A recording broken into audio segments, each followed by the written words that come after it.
April 1945.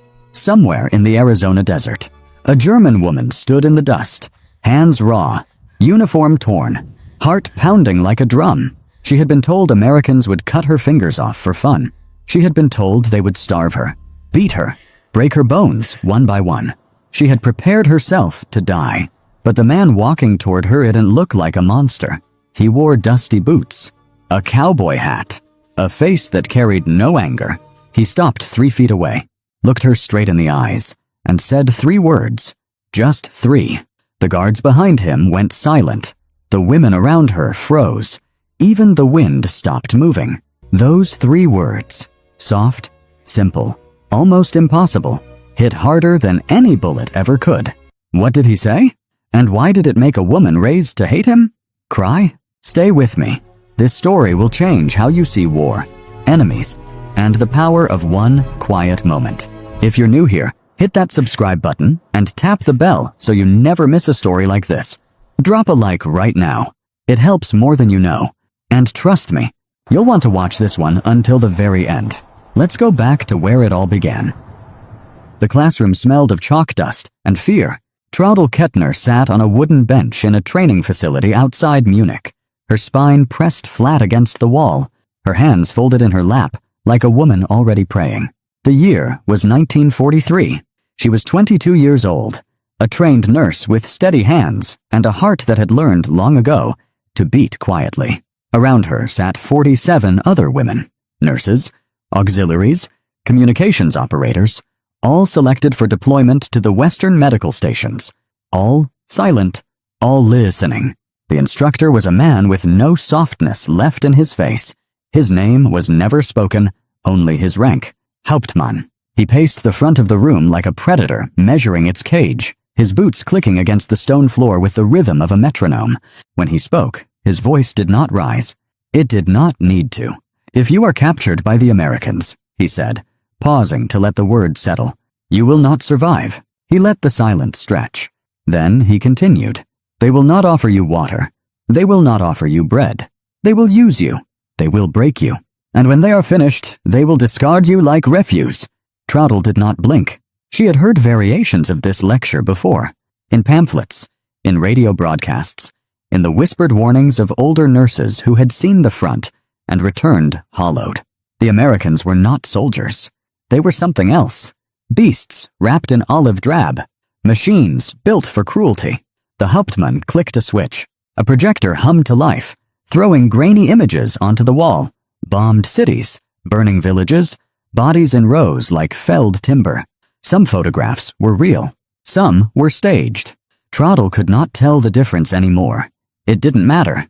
The message was the same. This is what awaits you if you fail.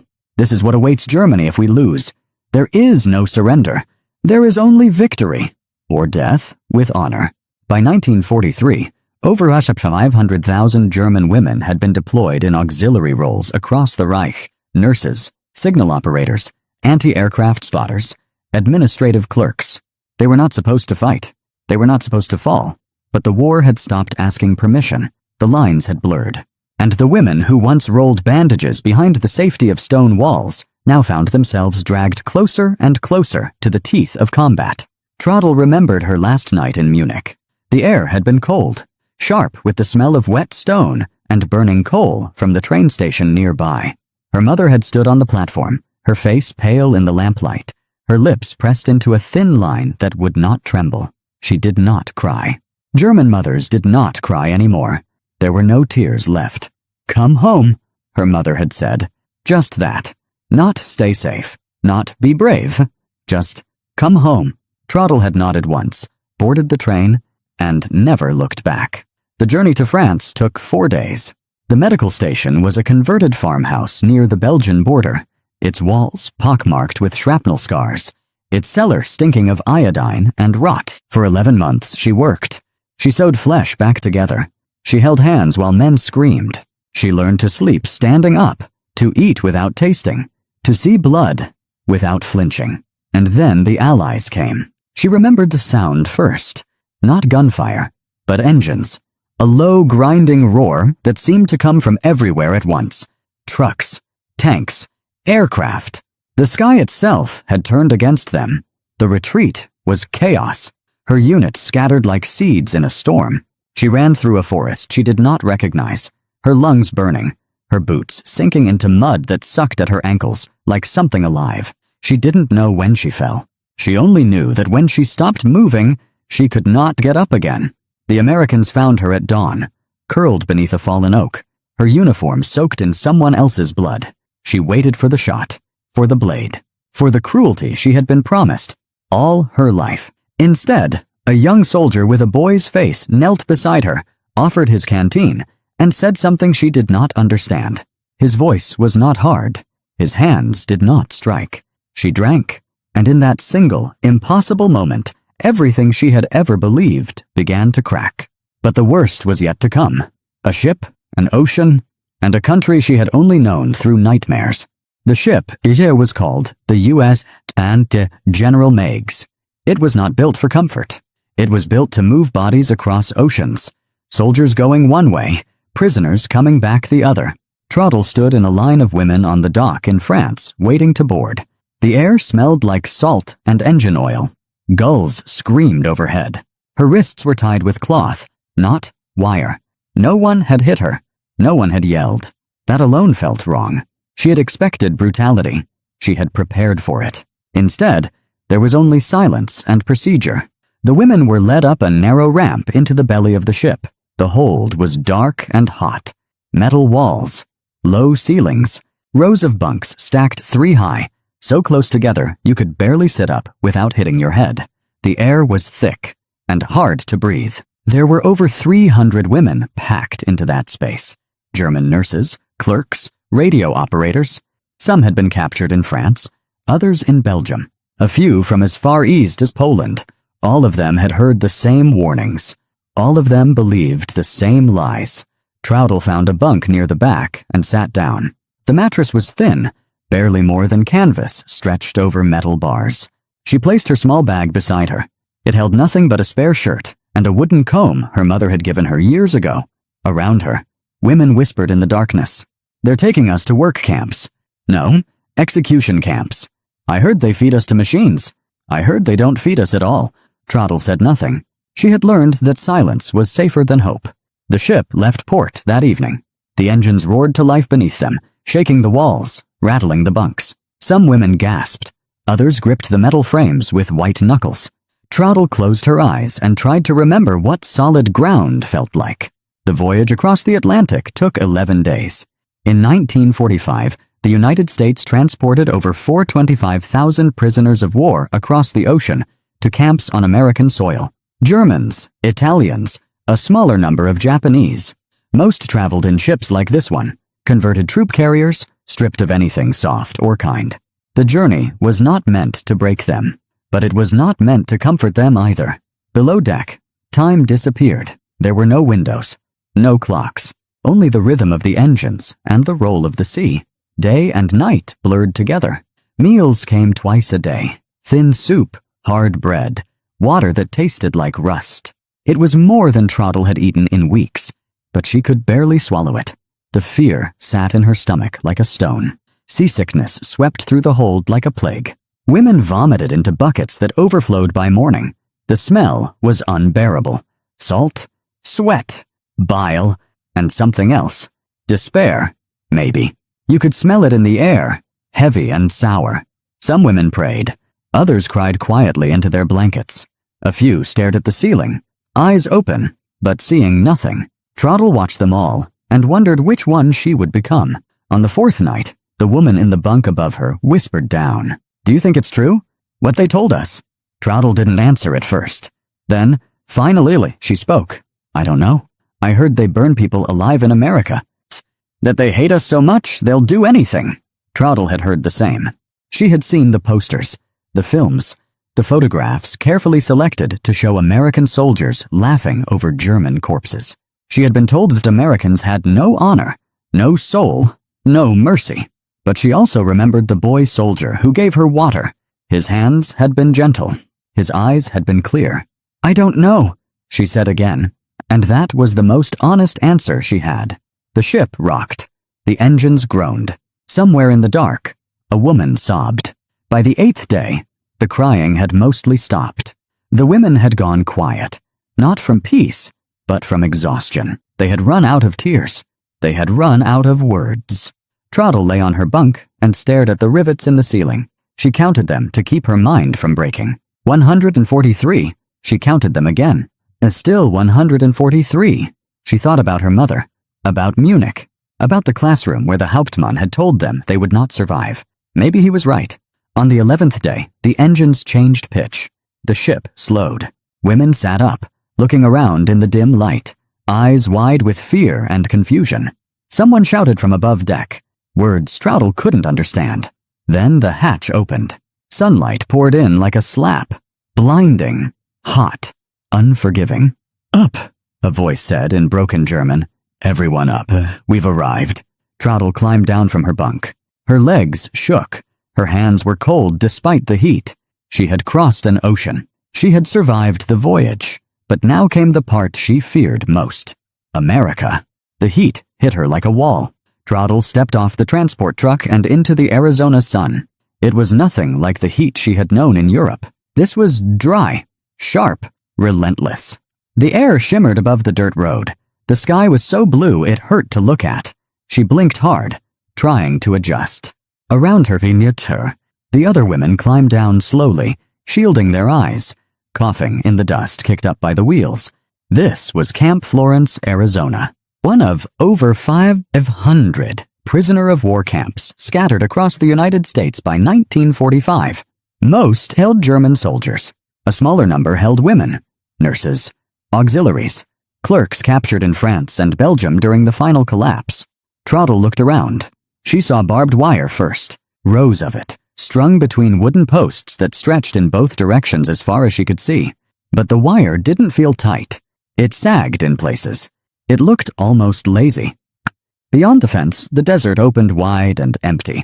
No trees, no buildings, just red dirt and low scrub brush and distant mountains that looked like they'd been painted onto the horizon. It didn't look like a prison. It looked like the end of the world. The guards stood waiting near the gate. That was when Trottle saw them clearly for the first time. They wore uniforms, yes, olive green shirts with patches on the shoulders. But they also wore wide-brimmed hats, the kind she had only seen in American films before the war. Their boots were scuffed and dusty. Some had leather belts with big brass buckles. One man leaned against a post, chewing something slowly, a piece of straw hanging from his mouth. They looked like cowboys. Trottle had expected soldiers, cold-faced men with rifles and anger in their eyes. She had expected dogs, whips, shouting. Instead, these men stood with their hands in their pockets. One of them nodded as the women walked past. Another tipped his hat. It made no sense. The line of women shuffled forward through the gate. No one pushed them. No one yelled. A guard with a clipboard checked names, speaking in slow, careful German. Name? Kettner. Waltraud Kettner. He wrote it down. Barrack 4. Follow the signs. That was it. No threats. No cruelty. Just paperwork. Trottle walked with the others down a dirt path between rows of wooden buildings. Everything was neat, orderly. The barracks were simple but solid, with screen doors and small windows. Laundry lines stretched between posts. A few women who had arrived earlier were already sitting outside in the shade, talking quietly. One of them waved. Trottle didn't wave back. Inside Barrack 4, the air was cooler. Rows of metal cots lined the walls, each with a thin mattress, a folded blanket, and a pillow. It wasn't soft, but it wasn't the floor either. A woman near the door, older, with gray streaks in her hair, looked up. "First day?" she asked. Trottle nodded. "It's not what they told us, is it?" Trottle said nothing. She set her bag on the cot and sat down slowly. The mattress creaked, but held. She placed her hands in her lap and stared straight ahead. She didn't trust this, any of it. That evening, a bell rang, not a siren. Just a low, dull clang, like a dinner bell on a farm. The women lined up outside the mess hall. It was a long wooden building with tables inside and a serving line at the front. Trottle could smell food. Real food. Bread. Meat. Something warm. She joined the line, her stomach tight with doubt. When she reached the front, a guard handed her a metal tray. On it was a piece of bread, still warm. a ladle of stew with chunks of beef and potatoes, a cup of water, and an apple. An apple! Trottle stared at it. She hadn't seen fresh fruit in over a year. She sat at a table near the corner and looked down at the tray. Around her, other women were eating. Some slowly, some quickly. A few were crying as they chewed. Trottle picked up the spoon. Her hand shook. She took a small bite of stew. It was warm. It was real. It tasted like something her mother used to make. She set the spoon down. She couldn't eat. Not yet. Later that night, she lay on her cot and listened to the sounds of the camp. Somewhere outside, a harmonica played a slow, mournful tune. Boots crunched on gravel. A guard spoke softly to another in English, their voices low and calm. There was no screaming, no gunfire, no dogs barking. One of the women nearby whispered into the dark, "Maybe they're saving it. Maybe tomorrow they'll show us what they really are." Trottle closed her eyes. She wanted to believe that. It would be easier. It would make sense. But deep down, a small crack had already formed, because the guard who had handed her the tray had looked her in the eye, and he hadn't smiled with cruelty. He had simply nodded, the way you would to any person, and said one word she didn't need to translate. "Ma'am." She pulled the blanket over her shoulders and turned toward the wall. Tomorrow, she told herself, she would understand. Tomorrow, the mask would fall. But tonight, for the first time in months, she felt something she had almost forgotten. She felt warm. The cowboy who never spoke his name was Emmett Calloway. Trottle learned it on the third day, not because he told her, but because she saw it stitched in faded black thread above his shirt pocket. The letters were worn, barely visible. She stared at them while standing in line for breakfast, trying to make sense of the sounds. Emmett. The name felt slow in her mouth, like something you'd say with your boots off. He was tall, lean, with a face carved by sun and wind. His mustache was neat, but not military. His hat sat low on his head, shadowing his eyes. He moved through the camp like water, steady, unhurried, never in a rush. He didn't bark orders. He didn't carry his rifle like a threat. It hung across his back like an afterthought, as if he'd forgotten it was there. Most of the guards talked to each other constantly. Jokes, complaints, stories about home. Emmett didn't. He worked in silence. He watched without staring. And when he passed the women, he tipped his hat, just slightly, the way a man might greet a neighbor. It unnerved Trottle more than cruelty ever could. The days in Camp Florence followed a rhythm. Roll call at dawn, breakfast in the mess hall, work assignments if you wanted them, laundry, kitchen help, mending uniforms. No one forced you. If you refused, nothing happened. You just sat in the shade and waited for the day to end. Trottle refused everything at first. She sat on her cot with her back straight and her hands folded. She watched the other women begin to soften, to laugh, to hum while they worked. She hated them for it. She envied them, too. By 1945, German POWs in American camps were receiving on average 4,000 calories per day, more than many American civilians. They were given medical care, recreation time, and wages for voluntary work. The Geneva Convention required humane treatment, but America went further. Some camps had baseball fields, libraries, even small orchestras. Trottle didn't know any of this. She only knew what she saw, and what she saw made no sense. It was on the fifth night that the blanket appeared. She had been coughing all day. The desert air was dry, and it scraped her throat raw. At night, the temperature dropped fast. The thin camp-issue blanket wasn't enough. She woke in the early hours, shivering, and found a second blanket folded at the foot of her cot. It was thicker, wool, maybe, dark gray, still warm, as if someone had just set it down. She sat up and looked around. The barrack was dark. Everyone else was asleep. No one moved. She reached out slowly and touched the fabric. It was soft, real. Her fingers curled into it. She pulled it to her chest and held it there, her breath shallow, her heart pounding. She didn't sleep. She just sat there in the dark, clutching the blanket like it might vanish if she let go. 2 days later, she found a bar of soap tucked into the fold of her uniform. It was small, wrapped in plain paper, and it smelled like lavender. Not the harsh lye soap they were given at the wash house. This was gentle, clean. She held it up to her nose and closed her eyes. It smelled like her mother's garden. like the world before the war. She didn't use it right away. She kept it hidden under her pillow, taking it out at night just to hold, just to remember what softness felt like. Then came the pencil. It appeared on her cot one afternoon while she was out at sunset. A single yellow pencil, worn down but still sharp, lying on top of a folded piece of paper. She stared at it for a long time. The other women had been writing letters home. The guards collected them every week, though no one knew if they ever arrived. Trottle had refused. What would she say? That she was alive? That she was being treated well? It felt like betrayal just to think it. But now, holding the pencil, she felt something shift. She sat down on her cot and unfolded the paper. Her hand hovered over it. Then, slowly, she began to write. Not a letter, just her name, Waltraud Kettner. The letters came out shaky at first.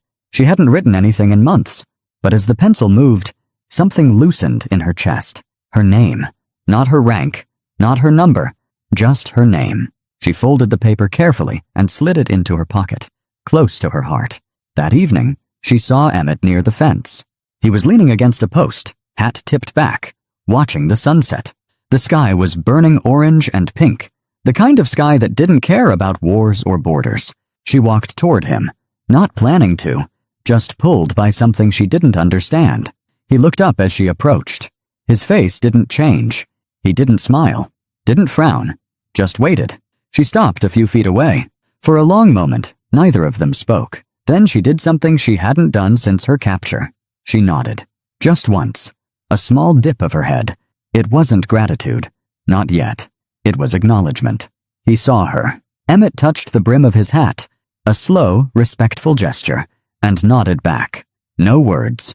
No demands. Just two people standing in the desert dust, recognizing each other as human. Trottle turned and walked back to the barracks. Her hands were trembling. Her throat was tight. She had been taught that kindness was a weapon, that the enemy used softness to break you, to make you weak. But this didn't feel like a trap. It felt like something far more dangerous. It felt like mercy, and she didn't know what to do with that. 3 words in the dust. It happened on a Tuesday morning, though Trottle would never remember the date, only the heat. The sun was already brutal by 9 o'clock. The sky was white with it. The women had been assigned to sort supplies near the storage shed, crates of canned goods, folded uniforms, boxes of medical bandages. It was voluntary work, but most did it anyway. It gave the hands something to do. It made the hours pass. Trottle worked in silence, lifting, stacking, moving. Sweat soaked through the back of her shirt. The air shimmered above the dirt like water. That's when she heard the sound, a soft thump, like a sack of grain hitting the ground. She turned. One of the younger women had collapsed. Her name was Annie. She was 19, thin as paper, with fever that came and went like a ghost. She had been struggling all week, but she insisted she was fine. She wasn't. Now she lay crumpled in the dust, her face pale, her lips dry and cracked. Trottle did not think. She just moved. She dropped to her knees beside the girl, her hands already checking. Pulse, breathing, temperature. The training came back like muscle memory. She had done this 100 times in field hospitals. She knew what to do. Water, she said sharply in German, looking up at the others. One woman ran. Another knelt beside her, eyes wide with panic. Trottle tilted Annie's head back, loosened her collar, checked her airway. The girl's skin was burning. Heat exhaustion, maybe worse. She needed shade. She needed fluids. She needed help. That's when the boots came. Heavy, steady, crunching across the gravel. Trottle looked up, squinting against the sun. It was Emmett. He walked toward them with that same calm pace. No rush, no alarm. His rifle still hung loose across his back. His hat shadowed his face, but his eyes were sharp, focused. He stopped a few feet away and looked down at the girl in Trottle's arms. Then he looked at Trottle. For a moment, the world went quiet. The other women had backed away. The guards nearby had stopped talking. Even the wind seemed to hold its breath. Trottle's heart pounded. Her hands were still wrapped around Annie's shoulders, holding her up. She didn't know what he would do. Didn't know if helping was allowed. Didn't know if she had broken some rule she didn't understand. She braced herself. And then Emmett spoke. 3 words. Soft. Steady. Certain. Ma'am, you're safe. The words hung in the air like smoke. Trottle didn't move, didn't blink, didn't breathe. She understood the tone before she understood the meaning. It wasn't a command. It wasn't a threat. It was a promise. Around them, everything stopped. The guards stood frozen. The women stared, wide-eyed and silent. Even Annie, half-conscious in Trottle's arms, seemed to still.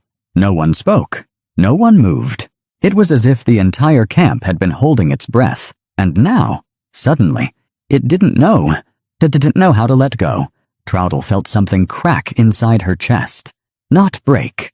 Crack, like ice in spring. She had been taught her entire life that capture meant suffering, that the enemy had no mercy, that survival was shame, and death was honor. She had prepared herself for pain, for cruelty, for humiliation, but no one had prepared her for this. No one had told her that a man in a cowboy hat would kneel beside her in the desert dust, lift a dying girl from her arms with hands that were gentle, and speak to her like a she mattered. Emmett bent down and carefully scooped Annie into his arms. The girl's head rolled against his shoulder. He stood slowly, adjusting her weight, making sure she was secure. Then he looked at Trottle again. Come, he said quietly, nodding toward the infirmary. She stood on shaking legs and followed. They walked across the camp in silence. Trottle's hands were still trembling. Her mind was spinning. She kept replaying the words. Ma'am, you're safe. Not prisoner. Not enemy. Not even her name. Ma'am, a word of respect. A word you used for someone who deserved dignity. Inside the infirmary, Emmett laid Annie on a cot. A medic came quickly, checking her pulse, giving her water, placing a cool cloth on her forehead. Trottle stood nearby, watching, her arms hanging useless at her sides. Emmett stepped back, gave the medic space, then turned to Trottle. He didn't say anything else. He just touched the brim of his hat, a small gesture, and walked out.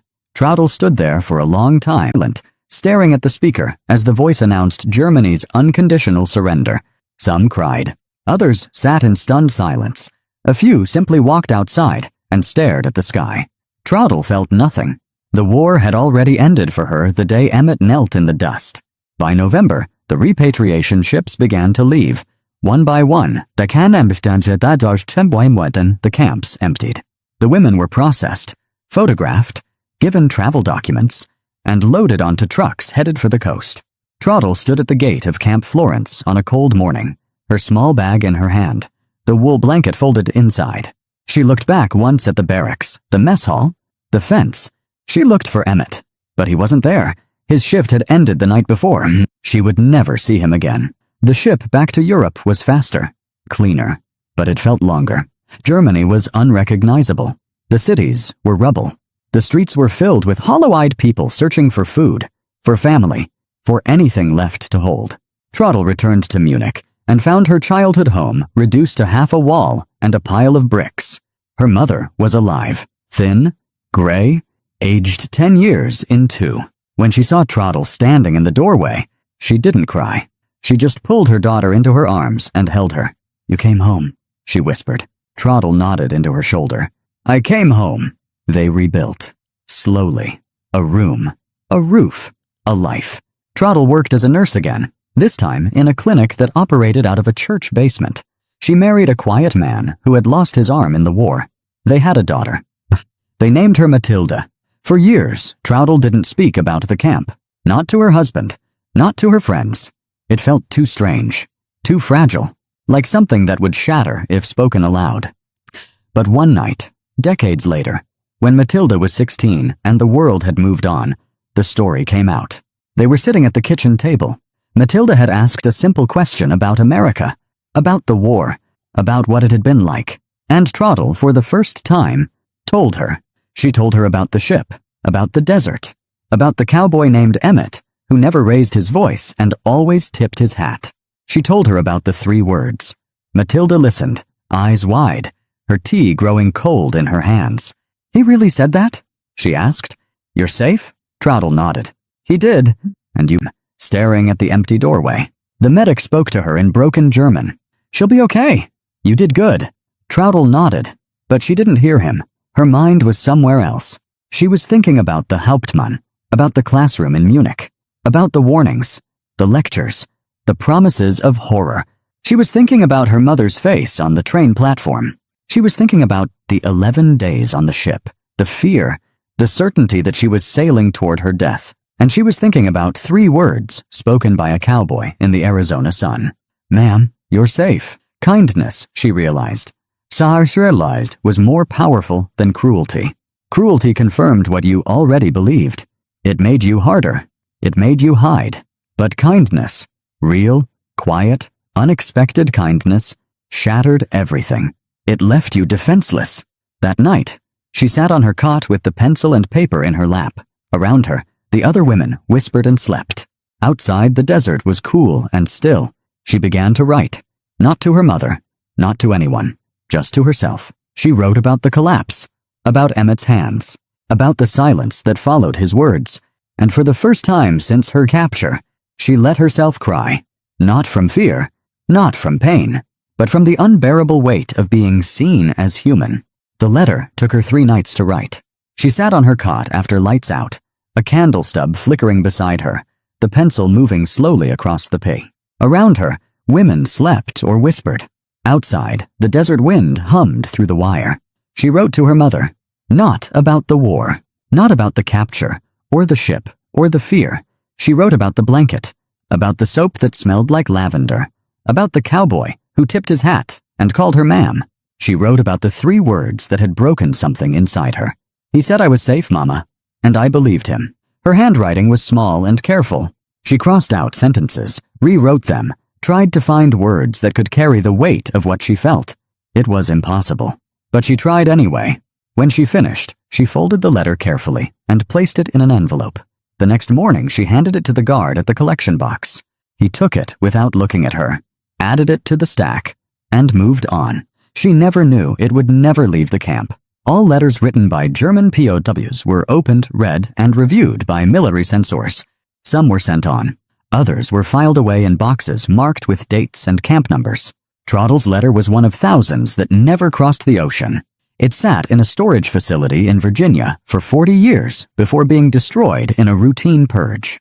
Her mother never read it, never knew her daughter had been safe, never knew about Emmett Calloway or the quiet mercy of a cowboy in the desert. But Trottle didn't know that. For months, she believed the letter was on its way, and that belief, even if it was false, gave her something to hold on to. In August 1945, the war ended. The news came over the radio in the mess hall. The women gathered around. Believed him? Trottle smiled. It was a soft smile, the kind that carried weight. "Yes," she said. "I believed him." Matilda was quiet for a moment. Then she asked, "Did you ever see him again?" Trottle shook her head. "No, but I never forgot him." That night, after her daughter had gone to bed, Trottle sat by the window and looked out at the street. The city had been rebuilt. The scars were still there, but life had returned. She thought about Emmett, about the blanket, about the letter that never arrived. She wondered if he ever thought about her, if he remembered the woman who collapsed in the dust, if he knew what those 3 words had done. Probably not. To him, it was just another day, just another act of decency in a world that had forgotten what decency looked like. But to her, it was everything. Because in the end, wars are not won by weapons alone. They are won by the choices people make when no one is watching. By the small acts of kindness that plant seeds in hearts hardened by hate. Emmett Calloway never fired a shot at Trottle Kettner. He never needed to.